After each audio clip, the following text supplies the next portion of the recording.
नमस्कार। आपने भी शायद इंटरनेट पर ऐसी सुर्खियां देखी होंगी। 2026 में पृथ्वी के मैग्नेटिक पोल्स पलट जाएंगे और क्या हमारे सारे इलेक्ट्रॉनिक्स काम करना बंद कर देंगे? ये सुनने में तो किसी साइंस फिक्शन फिल्म जैसा लगता है ना? तो चलिए आज इसी दावे की सच्चाई जानते हैं और तथ्य को कल्पना से अलग करते हैं। तो सीधा मुद्दे पर आते हैं। क्या पृथ्वी के मैग्नेटिक पोल्स सच में वाकई 2026 में पलटने वाले हैं? ये वो बड़ा सवाल है जो आजकल हर जगह छाया हुआ है और हम इसी का जवाब ढूंढने जा रहे हैं। देखिए, इस पूरी कहानी को समझने के लिए सबसे पहले हमें ये देखना होगा कि हमारे ग्रह का मैग्नेटिक फील्ड असल में कर क्या रहा है। क्या इसमें कोई हलचल हो भी रही है? हाँ, ये बात तो सच है कि हमारा मैग्नेटिक नॉर्थ पोल एक जगह पर टिका हुआ नहीं है, वो घूम रहा है। और कमाल की बात यह है कि पिछले कुछ सालों में इसकी रफ्तार भी काफी तेज हो गई है। लेकिन क्या इसका मतलब ये है कि वो पलटने ही वाला है? देखिए, ये घूमता हुआ ध्रुव है तो बड़े दिलचस्प बात, लेकिन वैज्ञानिक हमारी टेक्नोलॉजी के लिए एक कहीं ज्यादा बड़े, ज्यादा असली और तात्कालिक खतरे की तरफ इशारा करते हैं, और वो खतरा है सौर तूफान। अब जरा इन दोनों के बीच के समय का फर्क देखिए। एक तरफ है पोल रिवर्सल, एक ऐसी प्रक्रिया जिसे पूरा होने में हजारों साल लग जाते हैं, मतलब ये बहुत धीमी प्रक्रिया है। और दूसरी तरफ है एक बड़ा सौर तूफान जो आज सूरज से निकले और कल तक धरती से टकरा जाए। फर्क साफ है ना? तो ये कोरोनल मास इजेक्शन या सीएमई ही वो असली चीज है जिस पर हमें ध्यान देना चाहिए। आप इसे ऐसे समझिए कि ये सूरज से निकली ऊर्जा, प्लाज्मा और मैग्नेटिक फील्ड का एक बहुत बड़ा शक्तिशाली गोला है जो अंतरिक्ष में लाखों किलोमीटर प्रति घंटे की रफ्तार से सफर करता है।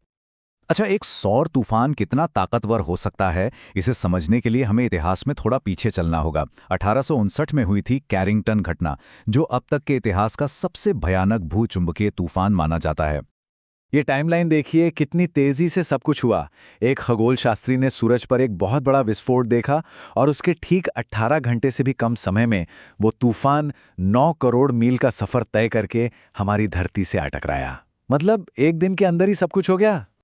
और इसका असर असर तो बिल्कुल हैरान कर देने वाला था। आसमान में रंगीन रोशनी, जिसे हम ऑरोरा कहते हैं, वो ध्रुवों से लेकर कोलंबिया तक, मतलब लगभग पूरी दुनिया में दिखाई दी। रोशनी इतनी तेज थी कि कुछ लोगों को लगा कि सुबह हो गई है और वो उठ के अपना नाश्ता बनाने लगे। और तो और, लोग आधी रात को उस रोशनी में अखबार पढ़ पा रहे थे।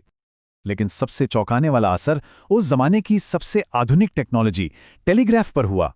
पूरी दुनिया में टेलीग्राफ सिस्टम फेल हो गए। खंभों से चिंगारियां निकल रही थीं और सबसे अजीब बात तो ये थी कि कुछ ऑपरेटरों ने तो बिना बैटरी के सिर्फ आसमान से आ रही बिजली का इस्तेमाल करके मैसेज भेजना शुरू कर दिया था। जरा सोचिए।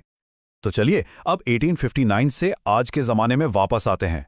देखते हैं कि वैसा ही तूफान हमारे आज के पावर ग्रिड के लिए कितना बड़ा खतरा है। ये पूरी प्रक्रिया एक चेन रिएक्शन की तरह काम करती है। सूरज से सीएमई निकलता है, वो पृथ्वी के मैग्नेटिक फील्ड से टकराता है। इस टक्कर की वजह से जमीन पर बिजली की शक्तिशाली धाराएं, जिन्हें जीआईसीज कहते हैं, पैदा होती हैं। और फिर ये धाराएं सीधे हमारे पावर ग्रिड में घुस जाती हैं और तबाही मचा सकती हैं। इन जीआईसीज को आप ऐसे समझ सकते हैं कि ये हमारे पावर ग्रिड के लिए गलत तरह की बिजलियां हैं। हमारा ग्रिड एसी पावर पर चलने के लिए बना है, लेकिन ये डीसी जैसी धाराएं होती हैं जो हमारे बड़े बड़े ट्रांसफॉर्मर को इतना ज्यादा गर्म कर सकती हैं कि वो पिघलकर हमेशा के लिए खराब हो जाएं। और खतरा सिर्फ पावर ग्रिड तक ही सीमित नहीं है। सौर तूफान से निकलने वाले तेज रफ्तार कण जब हमारे कंप्यूटर की माइक्रोचिप से टकराते हैं तो वो उसके अंदर के डेटा, यानी 1 को 0 या 0 को 1 में बदल सकते हैं। इसे सॉफ्ट एरर कहते हैं और इससे हमारे कंप्यूटर और डेटा सेंटर में गड़बड़ियां हो सकती हैं। देखिए, कैरिंगटन घटना एक ऐसी दुनिया में हुई थी जहां बस टेलीग्राफ था। अब जरा सोचिए, अगर आज वैसा कुछ होता है, एक ऐसी दुनिया में जो पूरी तरह से बिजली, इंटरनेट और डेटा पर निर्भर है, इसका आर्थिक नुकसान इतना बड़ा हो सकता है जिसकी हम कल्पना भी नहीं कर सकते। एक स्टडी के मुताबिक अकेले अमेरिका को $2.6 ट्रिलियन का नुकसान हो सकता है। ये दिखाता है कि हमारी पूरी अर्थव्यवस्था किस तरह से बिजली पर टिकी हुई है। बिजली बंद तो सब कुछ बंद। और ये सिर्फ कोई काल्पनिक खतरा नहीं है। असल आंकड़े बताते हैं कि 2006 से 2023 के बीच जिन दिनों में सौर तूफान आए, उन दिनों में किसी बड़े पावर कट का खतरा लगभग 2 गुना हो गया। मतलब इसका असर वास्तविक है और मापा जा सकता है। तो सबसे जरूरी बात यह है कि आज खतरे की जद में सिर्फ तारे नहीं हैं, बल्कि हमारे समाज की पूरी तकनीकी रीढ़ की हड्डी है।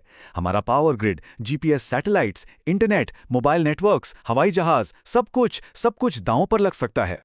तो जब हम असली खतरे को जान गए हैं तो हमारा ध्यान एक हजारों साल दूर की घटना से हटकर इस सवाल पर आ जाता है कि हम अगले बड़े सौर तूफान के लिए कितने तैयार हैं। मतलब सारी बातों का निचोड़ बिल्कुल साफ है।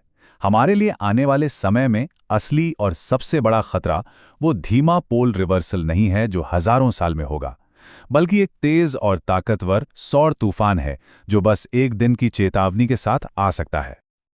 और आखिर में एक चौंकाने वाली बात, जुलाई 2012 में ठीक कैरिंगटन घटना जितना ही शक्तिशाली एक सौर तूफान धरती के बेहद करीब से गुजरा था। हम बस कुछ ही दिनों के फासले से बच गए। सवाल यह है कि अगर अगला तूफान सीधे हमारी तरफ आया तो क्या हम उसके लिए तैयार हैं?